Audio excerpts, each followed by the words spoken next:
अस्सलाम वालेकुम नाज़रीन, प्रोग्राम लाइफ लाइन सां करे तव्हांजो मेज़बान डॉक्टर वाहिद बशपमर हाज़िर आहे। नाज़रीन, तव्हांखे ख़बर अथनि प्रोग्राम में असां तव्हांखे मुख़्तलिफ़ बीमारियूं ॼाण ॾींदा आहियूं। मुख़्तलिफ़ महिमान डॉक्टर असां सां गॾु हूंदा आहिनि। अॼु जेका असां ॻाल्हि ॿोल कंदासीं, अक्सर ॾिठो वियो आहे या इहो घणो वियो आहे त हर माण्हू में रत जी खोट आहे।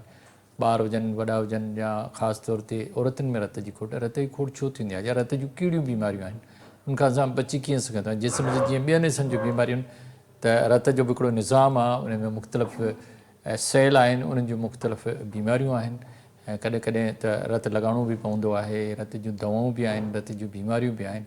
त हिन जदीद साइंसी दौर में जेकॾहिं असां ॾिसूं त जेके रत जूं बीमारियूं, छा हुनजो इलाजु मौजूदु आहे, रत जी खोट खां पाण खे बचाए सघिजे थो या रत जी बीमारियुनि खां बचाए सघे थो। चयो इहो वञे थो त रत जी कैंसर बि थींदी आहे, मतिलबु रत जे सेलनि जूं कहिड़ियूं बीमारियूं आहिनि, उन्हनि खां कीअं बची सघिजे, उनजे इलाज जा कहिड़ा तरीक़ा आहिनि, रत जी खोट खे कीअं असां बचाए सघूं था, पाण खे छा खाधनि जे ज़रिए बचाए सघूं था या दवाउनि जे ज़रिए बचाए सघूं था।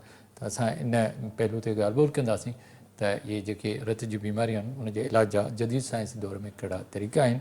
इन सिलसिले में अॼु मूंसां गॾु जेको महिमान आहे उहो आहे नाले वारो प्रोफेसर डॉक्टर सुरेश कुमार महेश्वरी, जेके पाण हेमाटोलॉजिस्ट आहिनि।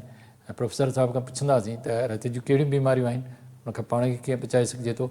अॼुकल्ह जेके ॾिठो वञे त रत जी खोट जेका आहे उहा ॾाढी माण्हुनि में आहे, उनखां कीअं पाण खे बचाए सघिजे थो। अचो त पंहिंजे महिमान सां ॻाल्हि ॿोल जो सिलसिलो शुरू कयूं। अस्सलाम वालेकुम। वालेकुम सलाम। वॾी महिरबानी डॉक्टर सुरेश, तव्हां हिते असां डॉक्टर साहिबु ॾिठो वञे त तव्हां त माशाल्लाह इहो हेमाटोलॉजिस्ट आहियो, सॼी शयुनि खे ॾिसो था त ॿारनि में बि रत जी खोट अचे थी, औरतुनि में ख़ासि तौर ते फीमेल में त तमामु घणी आहे, वॾी उमिरि जे माण्हुनि में, नौजवान में, उनजा केतिरा ई सबब थी सघनि था। खाधे जी खोट आहे, बीमारियूं आहिनि, इलाही मसइला आहिनि। पर रत जूं आम कहिड़ियूं बीमारियूं आहिनि जेके तव्हां वटि अचनि थियूं या डॉक्टरनि वटि? छा रत जूं कंहिंखे बीमारियूं आहिनि? ॾिसो, रत जूं बीमारियुनि जी असां ॻाल्हि कंदासीं त ॿ क़िस्म जा डिसऑर्डर्स आहिनि, हिकिड़ो बिनाइन डिसऑर्डर, ॿियो मैलिग्नेंट। सवली सिंधी में हिकिड़ो कैंसर वारा डिसऑर्डर, ॿियो नॉन कैंसर डिसऑर्डर। कैंसर वारे डिसऑर्डर्स में हिकिड़ो रत जे अंदरि जेको कैंसर थींदी आहे, जंहिंखे असां लिखीमिया वग़ैरह चऊं, त पोइ वरी फर्दर उनजी क्लासिफिकेशन आहे। वरी ॿियो जे बिनाइन नॉन कैंसर में अचूं था, उनमें जेको टॉप मोस्ट जेको ईंदो आहे, उनमें जीअं ब्लड सेल्स हूंदा आहिनि रत जा। हिकिड़ो हूंदो आहे RBC, WBC, प्लेटलेट। इहे टे सेल हूंदा आहिनि जेको ब्लड अंदरि हूंदा आहिनि। जे RBC जी घटिताई थी वञे त उनखे असां एनीमिया चवंदा आहियूं। छाकाणि RBC में रेड ब्लड सेल्स, रेड इन करे हूंदो आहे, उन अंदरि हिकिड़ो हीमोग्लोबिन हूंदो आहे, जुदो हूंदो आहे, जेको ॻाढ़ो जुदो हूंदो आहे, उन करे। अॼु जे WBC में प्रॉब्लम हूंदो आहे त बिनाइन डिसऑर्डर्स में जे हूंदो आहे त कॾहिं का इन्फेक्शन थींदो आहे त WBC वधी वेंदा आहिनि या घटिजी वेंदा आहिनि। जॾहिं इहे नॉन कैंसरस कंडीशन हूंदा आहिनि त लीकीमिया थींदा आहिनि। टियों हूंदा आहिनि तमामु नंढा जुदा, जंहिंखे असांखे प्लेटलेट। इन जो कमु हूंदो आहे का बि रत असांजो वहण शुरू थींदो आहे, उनखे ब्लीडिंग खे अरेस्ट करणु। त उन जी प्लेटलेट जी बीमारी, त टे क़िस्म जी बीमारियूं रत जी थींदियूं आहिनि। पहिरियों ब्रॉडर क्लासिफिकेशन में कैंसर ऐं नॉन कैंसर। हाणे कैंसर जी वरी क्लासिफिकेशन आहे। नॉन कैंसर में रत में ॾिठो वञे कहिड़ा कहिड़ा जुदा आहिनि। RBC त RBC जा पंहिंजा प्रॉब्लम, WBC त WBC जा प्रॉब्लम, प्लेटलेट जा प्रॉब्लम। RBC अंदरि वरी हीमोग्लोबिन थींदो आहे। हीमोग्लोबिन ठहंदो आहे, त हीमोग्लोबिन ठहण जा तरीक़ा हिकिड़ा स्टेप्स आहिनि। उन स्टेप में का डिफिशियंसी अची वञे त उन जा बि प्रॉब्लम थींदा आहिनि। ॿियो रत अंदरि हूंदा आहिनि कोगुलेशन फैक्टर्स, जेको रत असांजे वहण में या हलण में मदद ॾींदा आहिनि। उहो तक़रीबन 13 हूंदा, ॿिया हूंदा आहिनि। जीअं उन फैक्टर में कंहिं फैक्टर जी घटिताई हुजे थी त वरी उनमें बीमारी थिए थी। जीअं सपोज़ तव्हांखे ॿुधो हूंदो हीमोफीलिया, उहो फैक्टर A डिफिशियंसी, फैक्टर 1 जी A फिब्रोनोजेनिमिया, इहे कई बीमारियूं हूंदियूं आहिनि जेको क्लॉटिंग फैक्टर जी डिफिशियंसी। इहा हिकिड़ी ब्रॉडर क्लासिफिकेशन आहे जेको सम्झणु। पहिरियों बिनाइन या न, पर ब्लड जा फैक्टर तमामु घणा आहिनि। 13 फैक्टर्स आहिनि। उनखां पोइ ॿिया मल्टीपल एसोसिएटेड फैक्टर्स आहिनि। 13 नोन ब्लड जा फैक्टर आहिनि। उनखां अलावा ॿिया बि आहिनि। ॿिया उहो नॉट नोन, उहे एसोसिएटेड फैक्टर्स, सपोर्टिंग फैक्टर्स आहिनि जेको ब्लड खे क्लॉट करण में असांखे हेल्प कंदा आहिनि। ब्लड जेको आहे उहो लिक्विड स्टेट में हूंदो आहे। उनमें क्लॉटिंग ऐं एंटी क्लॉटिंग जेको फैक्टर्स हूंदा आहिनि उहो बैलेंस हूंदा आहिनि। इन करे ब्लड लिक्विड स्टेट में, इहो जे बैलेंस आउट थी वञे थो त ब्लड में क्लॉट या गंढो रत ॼमण जा चांसिस वधिजी वेंदा आहिनि। अच्छा, मतिलबु इहे मसइला। अच्छा, जेकॾहिं असां अचूं था पहिरीं शुरू या त करियूं त छा कैंसर जा घणा टाइप थी सघंदा आहिनि? ब्लड सिर्फ़ु ल्यूकीमिया? न, कैंसर ल्यूकीमिया हिकिड़ो ब्रॉडर टर्म आहे। कैंसर शहर कराची, हाणे कराची जा पाड़ा हू हिते ई ल्यूकीमिया में हिकिड़ो हाणे सेल्स हूंदा आहिनि, जंहिं ल्यूकीमिया माना वाइट ब्लड सेल्स जो डिसऑर्डर। उन में कहिड़ा कहिड़ा बीमारी? हाणे हुन में लिम्फोसाइट हूंदा आहिनि, त हुन लिम्फोसाइट जो ल्यूकीमिया, ॿियो माइलाइट, ॿ सीरीज़ हूंदा आहिनि, हिकिड़ो लिम्फॉइड सीरीज़, ॿियो माइलाइट सीरीज़। माइलाइट सीरीज़ में मोनोसाइट्स वग़ैरह हूंदा आहिनि, उन्हनि जी कैंसर धार थींदी आहे। लिम्फोसाइट जी असीं ब्रॉडर क्लासिफिकेशन कंदा आहियूं, लिम्फोसाइटिक ल्यूकीमिया, माइलाइट ल्यूकीमिया। वरी लिम्फोसाइटिक ल्यूकीमिया वरी टे टाइप हूंदा आहिनि, L1, L2, L3। माइलाइट ल्यूकीमिया में जा वरी 7 क़िस्म आहिनि। उनमें M0, M1, M2, M3, M4, इहो अकॉर्डिंग टू हुननि जी सीवियरिटी ऐं अकॉर्डिंग टू असां हिस्टोपैथोलॉजी जीअं डायग्नोस कंदा उन इहे M7 इहे क़िस्म ॿियूं हूंदा आहिनि जो इन ॿिन्ही क्लासिफिकेशन में कोन ईंदा आहिनि। उनखे असांखे रेयर ल्यूकीमिया चवंदा आहिनि, ऐं जंहिंमें हैरी सेल ल्यूकीमिया या क्रॉनिक लिम्फोसाइटिक ल्यूकीमिया, उहो वरी रेयर ल्यूकीमिया, उहो असां कंहिं क्लासिफिकेशन। या छा हर उमिरि जे फ़र्द खे थी सघे थी या ॿारनि में मोस्टली हूंदी आहे? ॾिसो, हाणे ल्यूकीमिया जा हिकिड़ो त मेन जेको रीज़न आहे उहो जेनेटिक आहे। अगरि बाय बर्थ जी ल्यूकीमिया हुजे त हुनखे फेरी एप्लास्टिक ल्यूकीमिया चई सघूं था, जो बाय बर्थ जेको थींदा आहिनि, ठीकु आहे। ॿियो जेको हूंदो आहे हुनजा मोस्ट ऑफ द कॉज़िस हूंदा आहिनि। हुनमें समटाइम यू आर एक्सपोज, माण्हू एक्सपोज थींदो सर्टेन रेडिएशन्स जे। हाणे जीअं हिरोशिमा आहे, नागासाकी आहे, मतिलबु 1941 थोरो हिनखे हेठि थो कयां, छा जेके असां हिते रेडियोलॉजी सां गॾु आहियूं इन्हनि ते बि इफेक्ट पवंदो? बिल्कुलु हिननि ते थींदा आहिनि। हिननि जे छाकाणि त ब्लड जो जेको सेल जेको ठहंदा आहिनि उहो बोन मैरो ते ठहंदा आहिनि। बोन मैरो असांजी बॉडी में बोन्स में हूंदो आहे, उहो वेरी सेंसिटिव टू रेडिएशन्स हूंदो आहे। हाणे जेको एटॉमिक उन सेंटर्स में कमु कंदा आहिनि त उहो बाक़ाइदे हिकिड़ो पैरामीटर पाईंदा आहिनि, जॾहिं हू उनजो जेको रेडिएशन जो एक्सपोजर हूंदो आहे उन ते मॉनिटर थींदो आहे। जे उन खां मथे हूंदो आहे त उन्हनि खे फ़िलहालु उन टेक्नोलॉजिस्ट खे हुतां आउट करे छॾींदा आहिनि जेसिताईं उहो वापसि अचे। त हिकु टाइम बींग रेडिएशन्स त रेडिएशन जेको आम एक्सरे या अल्ट्रासाउंड या जेके सीटी स्कैन इन्हनि सां बि ॾिसो न, कॾहिं कॾहिं चवंदो माण्हू चयो एक्सरे करायो, फलाणो करो। अननेसेसरी एक्सपोजर टू रेडिएशन नंढी हुजे चाहे जेको बि हुजे, इवन जॾहिं ॿार माउ जो पेट हूंदो आहे तॾहिं असां अल्ट्रासाउंड इहे एक्सरे वग़ैरह एडवाइस कोन्ह कंदा आहियूं अंटिल एंड अनलेस को तमामु मजबूरी न हुजे। तव्हांखे का बि हाणे तव्हांजे एक्सरे कंहिं भाउ जो कंहिंजो कराइण वञो त तव्हांखे उते एक्सरे वारे एरिया में बीहण कोन ॾींदा, छाकाणि तव्हां अननेसेसरी एक्सपोज़ न थियो। हा सही आहे। उहो केतिरो नुक़सानु थींदो आहे उहो पर्सन टू पर्सन वेरी कंदो आहे, उहो पर्सन, पर एक्सपोज़ थियणु हैज़र्डस आहे, नुक़सानदेह आहे बाक़ाइदे। उहो पर माण्हू कोशिशि करे अहिड़ी जिते रेडिएशन्स वारो कमु हुजे उते पाण खे कोशिशि करे उनखां महफ़ूज़ रखे। अच्छा, हिकिड़ो त रेडिएशन जो ज़रियो, ॿिया कहिड़ा ज़रिया थी? ॿिया हूंदा आहिनि ड्रग्स हूंदा आहिनि, ॿिया हूंदा आहिनि जेको ई सर्टेन जेको पेस्टिसाइड जेको माण्हू असांजा ॿनियनि में इहो जेको केमिकल, उहो केमिकल इंडस्ट्रीज़ आहिनि जंहिंमें इहे जेको सर्टेन केमिकल्स आहिनि, बेंज़ीन्स वग़ैरह आहिनि, इहो माण्हू एक्सपोज थींदो आहे, उन में इहे कैंसर थियण जा चांसिस वधीक हूंदा आहिनि। मल्टीपल फैक्टर्स आहिनि, ड्रग्स आहिनि, रेडिएशन। अच्छा, इहो अहिड़ो मरीज़ कहिड़ी शिकायत कंदो जॾहिं हुनजे जेकॾहिं असां सम्झो लिम्फोसाइट जो मरीज़ तव्हां वटि कहिड़ी शिकायत खणी ईंदो? पहिरियों जो को डायग्नोस थी सघे थो? पहिरियों उन जो हूंदो इहो आहे त हू अंग टोड़, थकावट, कमज़ोरी, इन जहिड़ी शिकायत कंदो। जॾहिं असां ॾिसंदासीं त कमज़ोर छो पियो थिए? थोरी सी रत जी घटिताई लॻंदी। अच्छा, पहिरियों इहो महसूसु, पहिरियों उहो फील थींदो असांखे जॾहिं उहो चवंदो, सिर्फ़ु हू पेशेंट असां में ईंदो त मूंखे डॉक्टर साहिबु ॾाढी कमज़ोरी थिए थी, थकावट थिए थी, एतिरो मूंसां कमु कोन थो थिए। पोइ असां जॾहिं हुनजो थोरो एग्ज़ामिनेशन कंदासीं त उन एग्ज़ामिनेशन में असांखे हिकिड़ो त हुनमें रत जी घटिताई ॾिसण में ईंदी, जॾहिं अखि वंख असां। ॿियो जेको हुन जा लिफ नोड्स हूंदा आहिनि, इहा पेल्पेबल हूंदा। अच्छा, हा। टी ॻाल्हि जॾहिं एग्ज़ामिनेशन कंदासीं, हिकिड़ो जेरो ऐं 3 उन जी साइज़ बि थोरी हाणे कैंसर कहिड़ी स्टेज में आहे उहा बि महसूसु थींदा, उहा बि असांखे महसूसु थींदो। पोइ असां यकदमि हुनजी कराईंदासीं CBC। अच्छा, complete blood count. Complete blood count में असांखे पहिरीं जेको ॾिसण में ईंदो आहे, असां जेको मॉनिटर कंदासीं उहो हुनजो हीमोग्लोबिन घणो आहे। हीमोग्लोबिन नॉर्मल वैल्यू मां काफ़ी घटि हूंदो हिकिड़ो। ॿियो जेको पोइ हूंदो असां हुनजे वाइट ब्लड सेल्स ॾिसंदा, वाइट ब्लड सेल्स नॉर्मली जेको हूंदा आहिनि उहो 5 खां 10,000 जे विच में नॉर्मल हूंदा आहिनि। पर उहो घटि अगरि ल्यूकीमिया में हूंदो त हुन में घटि में घटि 40-50,000 लख पर क्यूबिक माइक्रोन हूंदा। अच्छा वधी वेंदा न वधी घटि वेंदा, अच्छा वधी वेंदा वधी वेंदा, उहो वधी वेंदा त उहो ल्यूकेमिक सेल्स। पोइ असां हुनजो पेरिफेरल स्मीयर ॾिसंदासीं। पेरिफेरल स्मीयर माना रत जो ड्रॉप ग्लास स्लाइड ते रखी उनजी स्लाइड ठाही उनखे स्टेन कंदा आहियूं त हुन में असांखे ब्लास्ट सेल माना immature cells white blood cell उहे नज़र ईंदा उहो तमामु खोड़ मिलंदा असांखे। जे असांखे ब्लास्ट सेल ॾिसण में आया या एटिपिकल सेल ॾिसण में आया त असांजी ल्यूकीमिया थिए थी कंफर्म। हाणे न हिन प्लेटलेट जो को रोल आहे?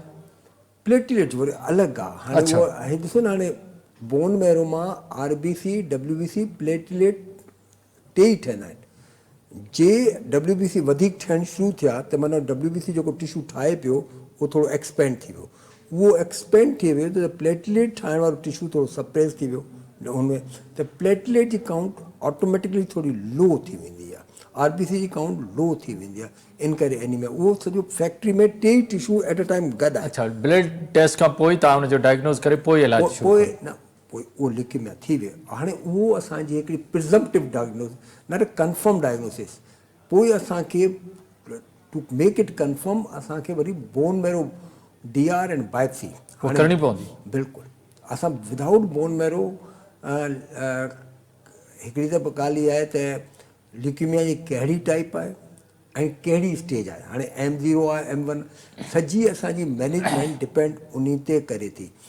पोइ असां जॾहिं बोन मैरो जेको आहे पोयां जी हॾी मां बोन मैरो जो पाणी कढंदा आहियूं ऐं हिकिड़ी बायोप्सी कंदा आहियूं बोन मैरो जी, उनजी प्रिंट्स वठंदा आहियूं। पोइ उन बोन मैरो बायोप्सी में असांखे कंफर्म त कोन माना उहो थींदो आहे त भई इहो फलाणो। पोइ हुनजी फ्लो साइटोमेट्री कराईंदा आहियूं। फ्लो साइटोमेट्री कराइण खां पोइ हुन ते cytochemical stand different markers use करे पोइ कंफर्म कंदा आहियूं त ल्यूकीमिया हिकिड़ो वॾो जहान आहे त कहिड़े क़िस्म जी आहे। पोइ उन ते अची ईंदा आहियूं हाणे एज कहिड़ी आहे, मैनेजमेंट कहिड़ी आहे। कॾहिं कॾहिं मिसाल हिकिड़ी ल्यूकीमिया आहे उहो थोरी सी ओल्ड एज में थी ऐं ॾुखी थी।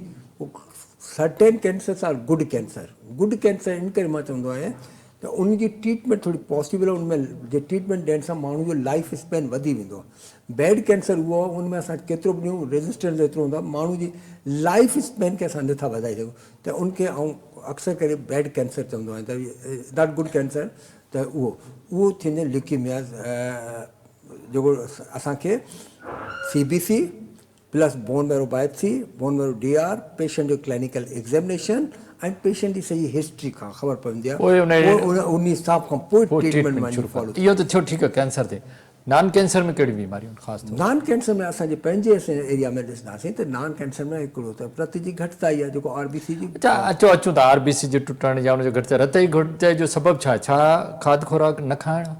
रत जी घटिताई जा मोस्ट असां पंहिंजे हिसाब सां त हिकिड़ो जेको बैलेंस डाइट आहे उहो असांजी कोन हूंदी आहे। ठीकु आहे। बैलेंस डाइट में हिकिड़ो माइक्रोन्यूट्रेंट ऐं मैक्रोन्यूट्रेंट ॿिन्ही जी घटिताई हुनमें स्पेशली असां वटि जेको माइक्रोन्यूट्रेंट जंहिंमें वाइटामिन्स चऊं मिनरल्स चऊं प्रॉपर पाणी चऊं उहो कोन हूंदो आहे त उन जे करे थींदी आहे। असांजे माण्हू जेको आहिनि किथे ॿाराणी में त हिकिड़ो एतिरो खाईंदा आहिनि जो पेट भरिजे, पर हिकिड़ो बैलेंस शइ भई हीउ मूं खाधो आहे या न खाधो आहे, हीउ वाइटामिन्स आहे या न, पोइ उहो कंटिन्यू उहो खाधो खाइण सां बैलेंस में कहिड़ा 4 फैक्टर हूंदा आहिनि? थोरो इहो मुंहिंजे नाज़रीन खे ॿुधायो कहिड़ियूं कहिड़ियूं शयूं हिकिड़े खाधे में कहिड़ियूं शयूं हुजनि? बैलेंस में डाइट खे ॿिनि हिस्सनि में विरायो, मैक्रो ऐं माइक्रो। मैक्रो में कार्बोहाइड्रेट, प्रोटीन एंड फैट। हाणे कार्बोहाइड्रेट असांजी इहे कणक जी मानी में, कणक जी मानी, चांवर आहिनि, आलू आहिनि। प्रोटीन गोश्त में आहे, दाल में आहे, अंडो में। ऐं जे फैट जेको आहे उहो सणबी शइ में जेको ऑयल। कार्बोहाइड्रेट असांखे 60%। जे असां 100 ग्राम खाईंदा त 60 ग्राम असांखे कार्बोहाइड्रेट खाइणो आहे, 30 ग्राम असांखे 30 मां 35 ग्राम प्रोटीन खाइणो आहे, 3 मां 5 ग्राम असांखे ऑयल वठिणो आहे। इहो असांजी बॉडी जो मैक्रो डाइट। ऐं माइक्रो डाइट में हाणे vitamin A, D, E, K, B complex, vitamin C, इहे सभु वाइटामिन E, इहे सभु असांजा वाइटामिन्स में इहो खपनि तमामु थोरा पर तमामु ज़रूरी आहिनि असांजी डाइट लाइ। इहो तमामु वाइटामिन्स वाइटल माना तमामु असेंशियल उहो ज़रूरी आहिनि। उनखां पोइ मिनरल्स हूंदा आहिनि, कैल्शियम आहे, ज़िंक आहे, इहो सभु असांजे डाइट में। ऐं हुन खां वधीक जेको आहे 13 मां 14 गिलास पाणी डेली एडल्ट माण्हू खे पीअणु खपे, उहो बि असांजे बॉडी जे लाइ ज़रूरी आहे। इहे सभु जॾहिं बैलेंस हूंदा तॾहिं असां हुनखे हिकिड़ो बैलेंस डाइट चई सघूं था। जेको बि घर में फ्रूट हुजे डेली, लेडीज़ ऐं जेंट्स आहे, स्पेशली असांजो लेडीज़, उहो फ्रूट कोन खाईंदियूं आहिनि। उहो फ्रूट हुननि खे जेको बि घर में अवेलेबल हुजे, मां ईअं चवां सीज़न जे हिसाब सां जेको बि घर में अवेलेबल आहे, घर में फ्रूट ईंदो आहे, मर्द वठी वेंदा आहिनि, त उहो पियो पियो ख़राबु थींदो आहे, पर खाइणु हुननि खे कोन थींदो। बसि थोरी मानी खाधी ख़तमु। पोइ जॾहिं उहो 4-5 साल खां पोइ ख़बर पई त हाणे रत जी घटिताई, बीमारी का अहिड़ी शइ थी वई, उहो थी माना पंहिंजी जेका ग़िज़ा आहे उनखे बैलेंस रखण सां असां रत जी खोट खे काफ़ी हद ताईं पाणी जेको आहे, पाणी आहे अॻे थोरो पाणी थोरो साफ़ु हुजणु खपे, छाकाणि ॿारनि में अक्सर ख़राबु पाणी पीअंदा आहिनि त ॿारनि जे अञा पेट में वर्म्स थींदा आहिनि। पर पाणी साफ़ ज़रूरी आहे। पाणी साफ़ु हूंदो त वर्म्स, ऐं अॼुकल्ह जेको ॿार ईंदा आहिनि त ख़र्ची असां ॾींदा आहियूं, ॿार वञी जेको अनहाइजीनिक बाज़ारी शयूं वठंदा आहिनि उहे बि बेकार, उहो बि तमामु बेकार, हुनजो मैदो ख़राबु इन करे बि ब्लड जी खोट थी सघे थी। डेफिनेट हुनजे करे बि ब्लड जी खोट, छाकाणि त असां टोटली जेको बीमारियुनि जी जड़ आहे मैदो आहे। मैदो जे मैदो सही न हूंदो त असांखे बीमारी। ॾाढो सुठो डॉक्टर साहब, तव्हां सां ॻाल्हियुनि जो सिलसिलो जारी, पर वक़्तु थियो नंढे वक़्त जो। नाज़रीन वठूं था हिकिड़ो नंढो वक़्तु।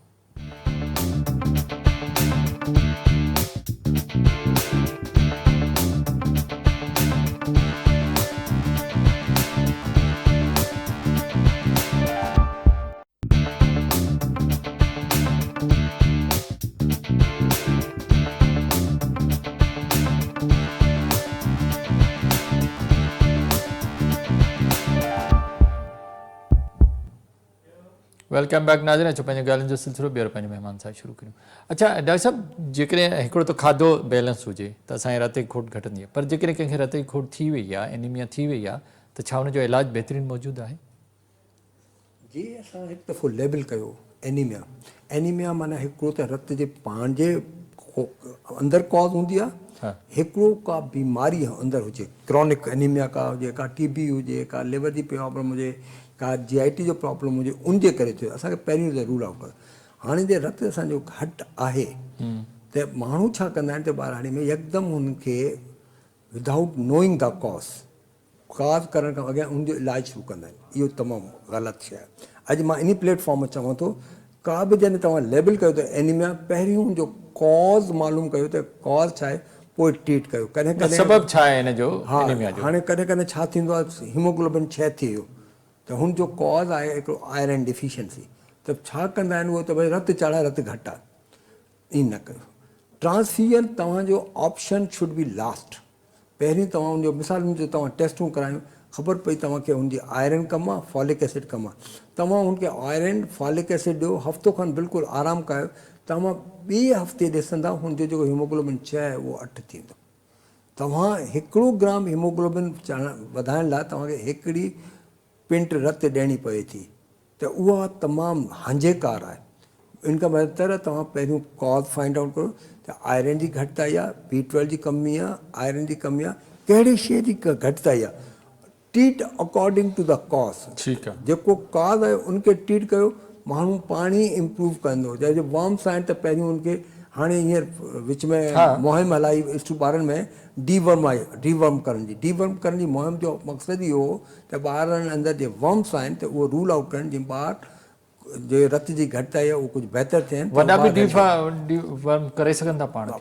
बिल्कुलु, वॾनि में या नंढनि में वर्म्स त थी सघनि था। उहे वर्म्स आहिनि या न आहिनि त उहो काकूस जी चकास करण खां पोइ ख़बर पवंदो वर्म्स आहिनि या न आहिनि। वर्म्स जा बि हिकिड़ा टाइप्स हूंदा आहिनि, त उहो वरी उहो असांखे स्टूल ॾिया, जंहिंखे काकूस जी चकास खां पोइ ख़बर पवंदी आहे त असांखे कहिड़ो वर्म आहे। मतिलबु दवा या वठी सघिजे थी। स्पेशली ॿियो जेको अॼुकल्ह ॿारनि में जेको असां वटि जेको ट्रेंड आहे, हिकु त इहो वर्म खां लिखो, ॿियो ॿियो जेको ग़लति ट्रेंड जेको आयो आहे उहो ब्रेस्ट फीडिंग एतिरियूं मायूं कोन थियूं कनि, ऐं हुनखे पोइ खीर जो ॾियनि था। ऐं खीर में जेको अमूमन जेको ॿार चवनि था उन्हनि खे मोशन इहो आहे त उहो जेको हिकिड़ो त खीर मां कॾहिं प्रिफर कोन कंदो। ॿाहिरियों खीर आहे, उहो जो खीर ॿाहिरों खीर आहे या दॿे जो खीर आहे या बोतल में पीआरनि थियूं, उहो बोतल साफ़ कोन्हे। ॿार अक्सर ईंदा आहिनि उन्हनि खे मोशन उन्हनि खे जरासीम हमेशह लॻंदा रहंदा आहिनि। उहो माना उहो वायरस जे करे उनजी जेको मैदो हूंदो आहे इन्फ्लेम्ड हूंदो आहे, त उनजी एब्ज़ॉर्प्शन हूंदो आहे। ॿार PCM चाइल्ड थी वेंदो आहे, प्रोटीन कैलोरी मेल न्यूट्रिशन। त उन करे ॿारु उहो कॾहिं थोरो सो सिहतमंद कोन थो थिए। ॿारु जंहिंजी नंढो हूंदो आहे उनखे हिकिड़ी तमामु घणी मोहतात एहतियात ऐं तरीक़े सां हूंदी आहे। मतिलबु रत वधाइण जूं दवाऊं बि आहिनि, खाधा बि आहिनि, ऐं जेकॾहिं सफ़ाई जो ख़्यालु कजे त हिन रत जी खोट खे ख़तमु करे सघिजे थो। कार्ड आहिनि, ॾिसो न, सपोज़ ख़बर पई त आयरन डिफिशियंसी एनीमिया आहे, त असां उनखे हाणे केतिरी आयरन आहे, जे तमामु घणी घटि आहे त असां इंजेक्टेबल फॉर्म में ॾेई सघूं था। जे नओं ॾे आहे ऐं आयरन घटि आहे त असां टेबलेट फॉर्म में ॾेई, उहो पेशेंट जी एनीमिया जी कंडीशन खे ॾिसिजे, उनमें क्लिनिकली माइल्ड मॉडरेट थी वियो। अच्छा, मुंहिंजो सुवालु इहो थियो त छा सिर्फ़ु तव्हां सम्झो था त बीमारियुनि जे करे आयरन डेफिशिएंसी आहे या खाधे जी खोट जे करे आहे? तव्हां सम्झो था असां वटि बैलेंस डाइट आहे इन करे वधीक आहे? असांजे मुल्क में खाधे खुराक जे करे 80% जेको आहे उहो न्यूट्रिशन जे करे आहे। ॾिसो न, हाणे मोस्टली असांजे फीमेल्स में, हा, अगरि 100 फीमेल्स तव्हां 85-90% फीमेल्स तव्हां ॾिसंदव आयरन डेफिशिएंसी में। हिकिड़ो फीमेल्स में इहो आहे, ॿियो छाकाणि हिकिड़ी डाइट प्रॉपर कोन्हे, ॿियो हुननि में मंथली लॉस बि थिए थो, उन करे उहो लॉस थिए थो, कैल्शियम जी घटिताई उनजे करे मोस्टली असां वटि आयरन डिफिशिएंसी। पोइ रेयर कंडीशन में डाइट, हाणे जीअं वाइटामिन B12 आहे उहो आहे, उहो गोश्त में आहे, त असांजे सिंध में स्पेशली वेजिटेरियन माण्हू घणा आहिनि, त उन्हनि में B12 जी घटिताई जे करे असांखे, मां चयो। अच्छा, तव्हां हिकिड़ी ॻाल्हि कई त असांखे ईअं फौरन जेको सो ब्लड ट्रांसफ्यूशन न करणु घुरिजे, त कहिड़ी कंडीशन में ब्लड जेको उहो लॻाइणु घुरिजे, कहिड़ियुनि में न, इहो थोरो ॿुधायो। कहिड़ी कंडीशन में लॻाइणु खपे? हिकिड़ो हूंदा आहिनि एब्सोल्यूट इंडिकेशन। एब्सोल्यूट लफ़्ज़ असां तॾहिं सम्झंदा when you have got no choice, हाणे ब्लड रत लॻाइणो ई लॻाइणो। मिसाल हिकिड़ी फीमेल आहे, 9 मंथ प्रेगनेंसी आहे, बेबी डिलीवर करण वारी आहे, हुनजो हीमोग्लोबिन 5 आहे, त असांखे सोचण जी ज़रूरत ई कोन्हे असांखे हीमोग्लोबिन हुनखे ट्रांसफ्यूजन करिणो आहे। इहो थी एब्सोल्यूट। का हिकिड़ी इलेक्टिव सर्जरी हूंदी आहे, हिकिड़ी एमरजेंसी सर्जरी आहे, बाईपास आहे, हुनखे तव्हांखे लॻाइणो आहे। हिकिड़ो रोड एक्सीडेंट थियो, ब्लड लॉस आहे, तव्हांखे हुनखे ॾियणो ई ॾियणो आहे।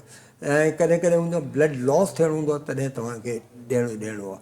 हिकिड़ी हूंदी तव्हांखे यू कैन वेट, माई आहे, हुनखे प्रेगनेंट आहे, हुन 7-8 ग्राम हीमोग्लोबिन आहे ऐं 6 महीनो हले पियो, त असां हुनजी रूट कॉज करे हुनखे माई खे बिल्कुलु बेड रेस्ट ॾेई असां हुनखे कंहिं हद ताईं बहितर, छाकाणि त वेन यू आर ट्रांसफ्यूज़िंग द ब्लड, तव्हां हीमोग्लोबिन त वधायो था, पर हुन सां गॾु कई अनवांटेड शयूं जेको हुन माण्हू खे ज़रूरत कोन्हे उहो तव्हां ट्रांसफ्यूज़ पर छा होल ब्लड ॾिबो या हुनखे ब्लड खे जेको आहे कुझु जेके हुनजा पार्ट्स अलॻि करे ॾेई सघजनि था?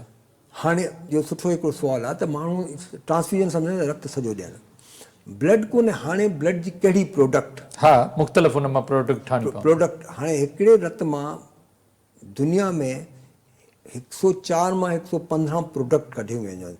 हिकिड़ी ब्लड बैग जेको आहे उनमें अलाए केतिरो प्रोडक्ट करी उहो डिफरेंट जेको ज़रूरत आहे हुते कंदा। हाणे हिकिड़े माण्हू खे जेके रत जी घटिताई आहे त हुनखे प्लेटलेट जी ज़रूरत कोन्हे न, WBC जी ज़रूरत कोन्हे, प्लाज़्मा जी ज़रूरत त कोन्हे, उहो सभु कढी पहिरियों RBC खे अलॻि करी उनखे असां चवंदा आहियूं पैक्ड सेल वॉल्यूम, उहो पैक्ड सेल वॉल्यूम ट्रांसफ्यूज़ कयो। हाणे हिकिड़ो माण्हू आहे, हाणे प्लाज़्मा आहे, उहो प्लाज़्मा जेको आहे रिच हूंदो आहे कोगुलेशन फैक्टर्स में, कोगुलेशन फैक्टर जेको पाण ॻाल्हायो पिए उन में रिच हूंदो आहे, उहो तव्हां उनखे ॾियो। जे प्लेटलेट आहिनि उनमें असां प्लेटलेट कढी मेगा पैक, जंहिंखे प्लेटलेट जी ज़रूरत आहे, त एट अ टाइम हिकिड़ी बैग मां असां 3-4 शयूं कढी त डिफरेंट माण्हुनि खे यूज़ करे सघूं, मरीज़नि खे बचाए सघूं। तव्हां हिकिड़े माण्हू में हीमोग्लोबिन आहे, तव्हां पूरी ब्लड ॾियो था त हुनमें वॉल्यूम ओवरलोड कयो, ॿियूं शयूं बि अची थी वञनि, वॉल्यूम ओवरलोड करण सां हुनजो सर्कुलेटरी फेल्यूर में वञी सघे थो। त तव्हांखे डिसाइड करिणो आहे त ॾियणो which product, what is the need of the patient जी नीड कहिड़ी आहे, कहिड़ी तव्हांखे प्रोडक्ट ॾियणी, इहो पहिरियों बिफोर असांजे ॿारहाड़ी में जनरल प्रैक्टिशनर खे इहा कोन ख़बर, बाबा रत जी घटिताई, रत जी बोतल खणी अचे, रत चाढ़ियूं था। ठीकु आहे, एमरजेंसी में त इहो सभु थी सघे थो, पर जेकॾहिं एमरजेंसी न आहे त पोइ उहो में तव्हांखे बाक़ाइदा। अच्छा, हाणे तव्हां चयो न त बि हाणे छा अक्सर जॾहिं असां मुख़्तलिफ़ जंहिंखे ब्लड प्रेशर हूंदो आहे या शुगर हूंदो आहे या को दिलि जो आर्ज़ो थींदो आहे, डॉक्टर ने ॾींदा त डॉक्टर चवंदो आहे हीअ दवा खा, तव्हांजो रत जेको आहे उहो थुल्हो आहे, सनो थिए, त छा रत वाक़ई थुल्हो थींदो आहे? न, इन में इहो हूंदो आहे त दवाऊं त ॾींदा आहिनि न, जॾहिं डायबिटिक आहे, हाइपरटेंसिव आहे, उनजो को कॉज़ हूंदो। मोस्टली जेको हाइपरटेंसिव जो कॉज़ जेको हूंदो आहे उहो कोलेस्ट्रॉल लेवल हाई हूंदी आहे, ठीकु आहे। जे डायबिटिक हूंदो आहे त डायबिटिक छा आहे, हिकिड़ो मेटाबॉलिक डिसऑर्डर आहे। मेटाबॉलिक डिसऑर्डर्स में शुगर लेवल त हाई थी वेंदी आहे, पर ॿियूं शयूं बॉडी में मथे हेठि थी वेंदियूं आहिनि, कोलेस्ट्रॉल ऐं ट्राइग्लिसराइड इहो मथे थी वेंदो आहे। जॾहिं कोलेस्ट्रॉल ऐं ट्राइग्लिसराइड बॉडी में मथे हूंदियूं त इहो कोशिशि छा थींदो आहे ॿियनि जायुनि सां गॾोगॾु ब्लड वेसल्स जो उनमें डिपॉज़िट थींदियूं आहिनि त उनमें हिकिड़ो फैटी प्लैक ठही वेंदा आहिनि। हाणे जॾहिं ब्लड हिन पास थींदो आहे त उहो फैटी प्लैक जॾहिं थोरा इमेच्योर हूंदा आहिनि टुटी पवंदा आहिनि त उन करे टुटी पवण सां प्लेटलेट्स जो प्लग ठहंदो आहे त उहो हाणे असां चवंदा आहियूं रत पतरीकरण जी दवा, रत पतरीकरण जी कोन्हे, एक्चुअली प्लेटलेट जी फंक्शन खे डिसफंक्शन करणो हूंदो आहे। प्लेटलेट छा हूंदो आहे नॉर्मली साइलेंट हूंदो आहे, जेका बि ल्यूमन किथे का ब्लीडिंग थी त उहो प्लेटलेट पंहिंजो हिकिड़ो साइकिल डेवलप थींदो आहे। प्लेटलेट प्राइमरी बंदि करण जी कोशिशि कयो उहो हाणे प्लेटलेट छा कंदो आहे, हिकिड़े प्लेटलेट फिलअप थींदो, ॿिए प्लेटलेट अटे टियों प्लेटलेट वॾो प्लग थींदो। जे तव्हां एस्प्रिन दवा ॾियो था त उहो प्लग कोन ठहंदो, थ्रम्बस कोन ठहंदो, त प्लेटलेट अटैच ई कोन थींदा त रत पंहिंजो फ्लो में रखंदो। छाकाणि त हार्ट अटैक वारे माण्हू खे असां एस्प्रिन जी दवा, हीअ ब्लड थिनर चवंदा आहियूं जंहिंखे असांखे ब्लड थिनर, जंहिंमें ॿियूं दवाऊं वाइटामिन के कोगुलेंट इनहिबिटर्स उहे दवाऊं ॾींदा आहियूं त जीअं उहो प्लेटलेट जी फंक्शन खे डिसफंक्शन करियूं, जीअं ब्लड में का क्लॉट न ठहे, उहो क्लॉट जे ठहियो त उहो अॻिते हली हुते त उनमें cholesterol help in forming blood clot, जंहिंजो त असां जंहिंखे ब्लड प्रेशर हूंदो आहे या डायबिटिक हूंदो आहे त असां उनजो लिपिड प्रोफाइल कराईंदा आहियूं त उनजी जेके कोलेस्ट्रॉल ट्राइग्लाइसराइड जी लेवल विदिन लिमिट्स में रखंदियूं। कोलेस्ट्रॉल लेस देन 200 जे हाइपरटेंसिव आहे त हुनमें लेस देन 200, जेके कार्डियक पेशेंट आहे त लेस देन 180, त इहो असांजी हिकु वैल्यू हूंदियूं आहिनि त उन में अंडर असांखे रखिणो पवंदो आहे for the safety of the patient, सम्झो। त उहो ब्लड थिनर हूंदो आहे, रत ॻाढ़ो त रत जो उहो ई साॻियो हूंदो आहे, ॻाढ़ो उन सेंस में थींदो आहे जंहिं पोलीसाइथीमिया थींदी आहे, हिकिड़ी बीमारी थींदी आहे जंहिंखे पोलीसाइथीमिया। त नॉर्मल जेको आरबीसी जेको काउंट आहे हिकिड़े क्यूबिक माइक्रोन में उहो 4.5 मां 5.5 लख आहे, उहो 6 लख 7 लख थिए पोइ रत ॻाढ़ो थी वेंदो आहे, जंहिंखे पोइ वरी उन जी ट्रीटमेंट इहा आहे त ब्लड हर 3 महीननि खां पोइ उहो माण्हू डोनेट करे त जीअं वरी हीमोग्लोबिन लेवल डाउन थिए। उहो रत ॻाढ़ो जी हिकिड़ी कंडीशन आहे दैट इज़ पॉलिसी थींदी आहे, हिकिड़ी बाय बर्थ थींदी आहे, हिकिड़ो बाय सेकेंडरी माना सपोज़ को माण्हू सिगरेट स्मोकर आहे, हाई एल्टीट्यूड ते वञे थो जिते ऑक्सीजन जी घटिताई थिए थी त उन जे करे हीमोग्लोबिन लेवल मथे थी वेंदी आहे, जंहिंमें 17 खां मथे थी वञे थी हीमोग्लोबिन, हिकिड़ी रफली हिकिड़े आम माण्हू जे सम्झण लाइ 17 खां मथे थी वञे त सम्झो उनखे तव्हां लेवल करे छॾियो, इहो this is the case of polycythemia. पोइ हाणे उनजो वरी वर्कआउट करिणो हूंदो आहे त पोलीसाइथीमिया जो कॉज़ कहिड़ो आहे त पोइ उन कॉज़ खे उहो रत ॻाढ़ो चई सघूं था। बाक़ी अदरवाइज़ इहो जेको आहे न प्लेटलेट जे फंक्शन खे डिसफंक्शन, कोलेस्ट्रॉल जी लेवल करण खे उहो असां ड्रग्स ॾींदा आहियूं, जंहिंखे ब्लड थिनर ड्रग्स रत पतरे करण वारी दवा आहे। न त खाधनि सां हिनखे घटाए नथो सघिजे, जेका कोलेस्ट्रॉल आहे, कोलेस्ट्रॉल जेको ॼमे थो। कोलेस्ट्रॉल आहे, खाजा खाईंदा त कोलेस्ट्रॉल वधी वेंदो। तव्हांजो इहो सणबी शयूं आहिनि, मुर्गनि ग़िज़ा आहे, उनमें तव्हांजो कोलेस्ट्रॉल वधी वेंदो। ऐं छाकाणि कोलेस्ट्रॉल 2 शयूं आहिनि, हिकिड़ो त 70% ऑलमोस्ट बॉडी अंदरि सिंथेसाइज़ थींदो आहे, उन ते तव्हांजो को कंट्रोल कोन्हे, यू कांट कंट्रोल। ॿियो 30% जेको उहो आहे उहो ॿाहिरां उनखे तव्हां इनवेट। ॿियो हूंदो आहे हिकिड़ो फैमिलियल माना तव्हांजी फैमिली, तव्हांजे भाउ कयो, तव्हांजे वालिद साहिबु कयो, तव्हांजे ॾाॾे कयो, त उनखे तव्हां कोन था कयो, उहो जेनेटिकली हूंदो आहे। पोइ तव्हांखे वरी कोलेस्ट्रॉल लॉवरिंग एजेंट जेको ड्रग्स हूंदियूं आहिनि जो हुन कोलेस्ट्रॉल खे घटि रखनि, उहो लाइफ लॉन्ग खाइणियूं पवंदियूं आहिनि ऐं हर 2 महीने 3 महीने कोलेस्ट्रॉल जी हिकिड़ी चेकअप कराइणो पवंदो त विदिन लिमिट्स आहे ऐं उनखां मथे तव्हांजो वेट गेन न थिए, तव्हांजो वॉक तव्हां कयो। बाक़ी अच्छा हाणे ॾिसो न, जेकॾहिं असां रत जी ॻाल्हि था करियूं त उहो लाइफ लाइन आहे, ज़िंदगी आहे इंसान जी। जेकॾहिं रत में का बि गड़बड़ आहे त उहो सम्झो त उहो माण्हू ईअं चई सघो त blood is the river of life. हा, त छा उनखे रत खे पंहिंजे खे बहितर रखिजे या उनखे बचाव जा कहिड़ा तरीक़ा आहिनि त उन में बीमारियूं न थियनि, उन में खोट न अचे? न हिकु त बैलेंस डाइट आहे, जेको हेल्दी रखण जा स्टेप्स हूंदा आहिनि, तव्हां हेल्दी फूड खायो, वॉक कयो, उहो आहिनि। बीमारी का बि हूंदी त जेको पुराणे ज़माने में ईअं सम्झो ईंदो जे रत में का बीमारी आहे त असां बीमार थींदा आहियूं, ठीकु आहे। ब्लड हुननि चयो त ब्लड जेको ठहियलु आहे उहो 4 लेयर्स जो ठहियलु हूंदो आहे, उन 4 लेयर्स में को बि लेयर ख़राबु थी वियो त माण्हू बीमार थी वियो।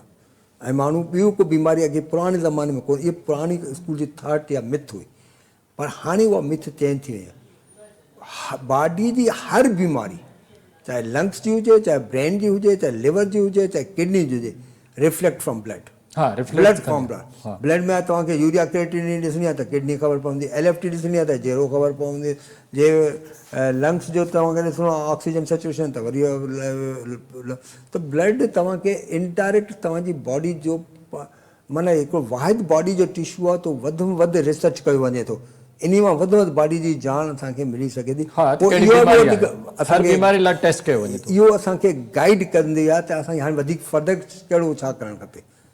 इन्फेक्शन आहे या न आहे त ब्लड असांखे ॿुधाईंदो त हुन में वाइट ब्लड सेल जे वधीक वञनि त भई इन्फेक्शन वधीक थी वियो, severity of the infection white blood cell count उहो वरी असांखे ब्लड में त हर शइ असां ब्लड में त खोड़ साड़ियूं 400 500 600 700 जेको चओ टेस्टूं न पर ब्लड त इम्यूनिटी में बि आहिनि, शामिल आहे न। टी सेल जेके आहिनि इम्यूनिटी आहे, जेके मुख़्तलिफ़ 12 जरासीम उन्हनि ते इम्यूनिटी में बि त असांजी मदद करे थो न। इम्यूनिटी कंहिंखे चवंदा?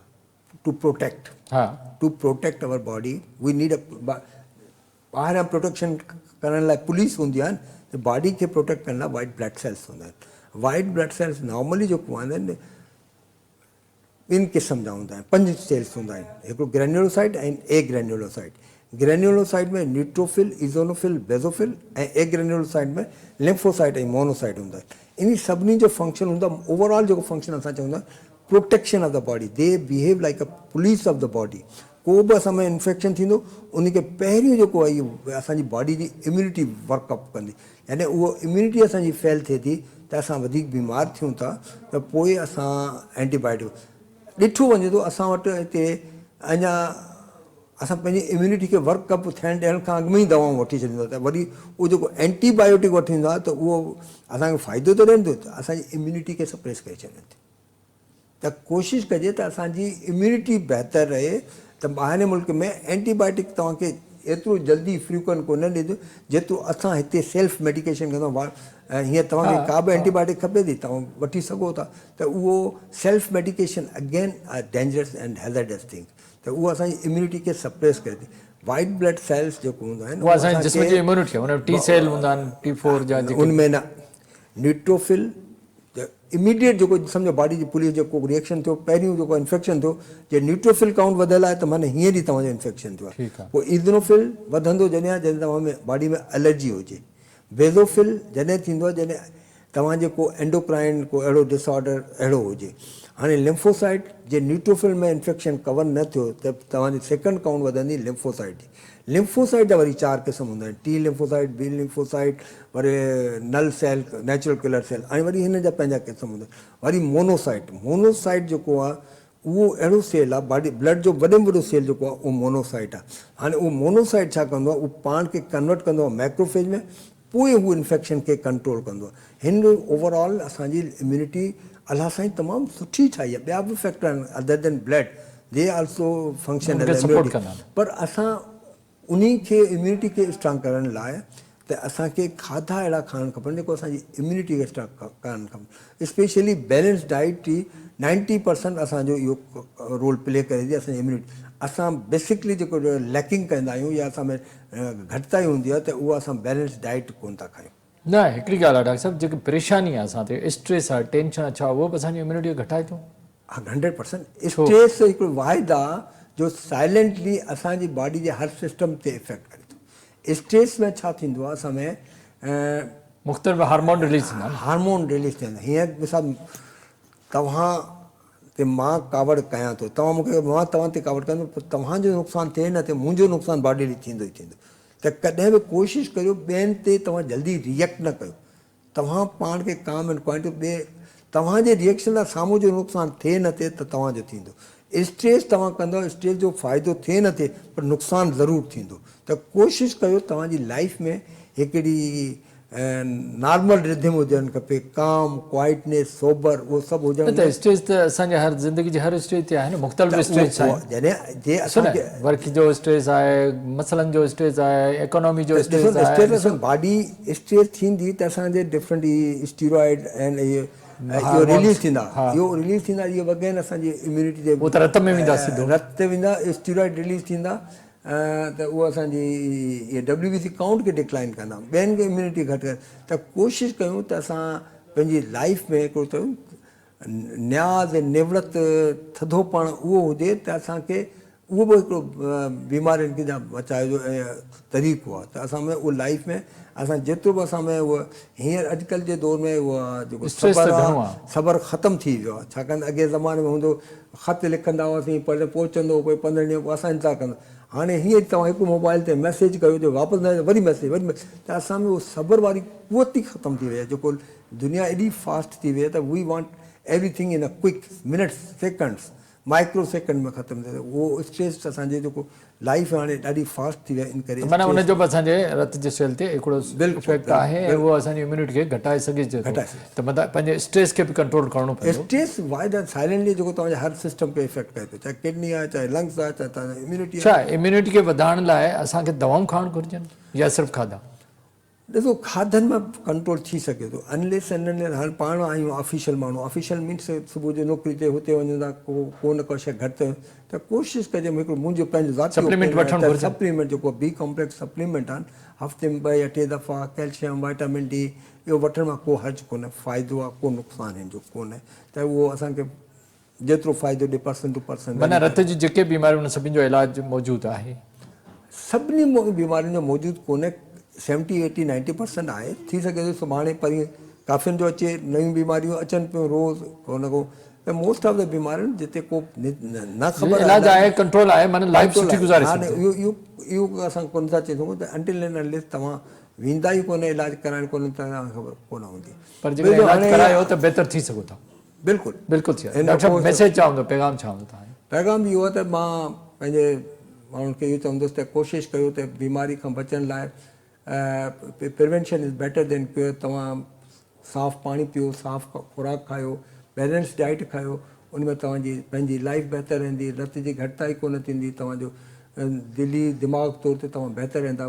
सिर्फ़ु बैलेंस डाइट खायो त तव्हां कई बीमारियुनि खां बची सघो था। वॾी महिरबानी। डॉक्टर सुरेश कुमार महेश्वरी तव्हां हिते असां वटि आयो। नाज़रीन असांजो मौज़ूद महिमान डॉक्टर सुरेश कुमार महेश्वरी असां वटि आयो। ॾाढी ज़बरदस्त ॻाल्हि कई त पंहिंजे ग़िज़ा खे बहितर रखो त रत जी खोट न थींदी, रत जी बीमारियूं न थींदियूं। साफ़ु सुथरी बैलेंस जेका असां ग़िज़ा हुजे हुन सां गॾोगॾु साफ़ु सुथिरो पाणी हुजे, पंहिंजी सफ़ाई जो बि ख़्यालु करियो। जेकॾहिं का नंढी वॾी बीमारी आहे त पंहिंजे डॉक्टर खे ज़रूरु ॾेखारियो ऐं उनखे ज़रूरु ॾेखारियो, जल्दी ॾेखारियो, देरि न करियो। छो त असां अक्सर देरि कंदा आहियूं ऐं पंहिंजी मर्ज़ी सां दवा वठंदा। ईअं न करणु घुरिजे पर पंहिंजे डॉक्टर सां मशवरो करे कंहिं बीमारी जो तुर्त जेकॾहिं असां इलाजु कराईंदासीं त असां जेके बीमारियूं वधी थियूं वञनि उन्हनि जी मुश्किलात खां पाण खे बचाए सघूं। डॉक्टर साहिब जी हिननि ॻाल्हियुनि ते असां अमल कयो त असां बहितर ऐं सुठी ज़िंदगी गुज़ारे सघूं था। इन ते प्रोग्राम लाइफ लाइन जो वक़्तु पूरो थियो। पंहिंजे मेज़बान डॉक्टर वाहिद बख्श खे इजाज़त ॾींदा। अल्लाह हाफ़िज़।